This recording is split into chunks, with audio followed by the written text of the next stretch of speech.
நம்ம ஸ்ரீகுமரன் தங்க மாளிகை ட்ரிபிள் ஸ்டார் திட்டத்தில் நீங்களும் ஆகலாம் super star. Download the SKTM jewel app today.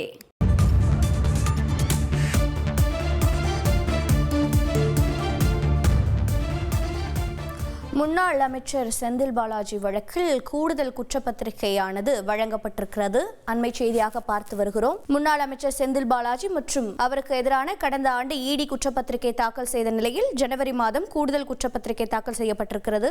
தற்போது கூடுதல் குற்றப்பத்திரிகை வழங்கப்பட்டிருக்கிறது. விவரங்களை செய்தியாளர் சுரேஷ் வழங்கிட கேட்கலாம். சுரேஷ் வணக்கம். இந்த கூடுதல் குற்றப்பத்திரிகை வழங்கியது தொடர்பாக அடுத்த சட்ட நகர்வு என்னவாக இருக்கும்? வணக்கம். முன்னாள் அமைச்சர் செந்தில் பாலாஜிக்கு எதிராக அமலாக்கத்துறை தாக்கல் செய்திருந்த சட்டவிரோத பணப்பரிமாற்ற தடை சட்ட வழக்கு சென்னை முதன்மை அமர்வு நீதிமன்றத்தில் விசாரணையில் இருக்கிறது. இந்த வழக்கில் முன்னாள் அமைச்சர் செந்தில் பாலாஜிக்கு எதிராக ஏற்கனவே கடந்த ஆண்டு குற்றப்பத்திரிகையானது தாக்கல் செய்யப்பட்டிருந்த நிலையில கடந்த ஜனவரி மாதம், அதாவது 2025 ஜனவரியில கூடுதல் குற்றப்பத்திரிகை தாக்கல் செய்யப்பட்டது. இந்த கூடுதல் குற்றப்பத்திரிகையில முன்னாள் அமைச்சர் செந்தில் பாலாஜி, அவருடைய சகோதரர் அசோக்குமார், அவருடைய முன்னாள் உதவியாளர் சண்முகம் உள்பட 13 பேருக்கு மீது குற்றம் சாட்டப்பட்டிருந்தது.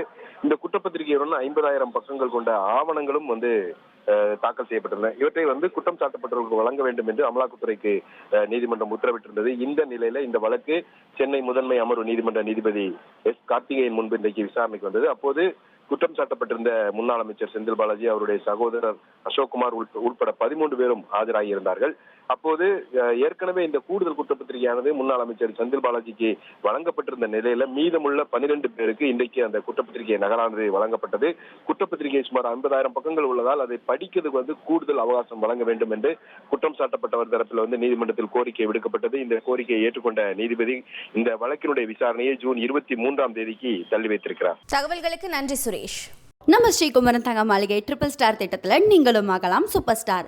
Download the SKTM jewel app today.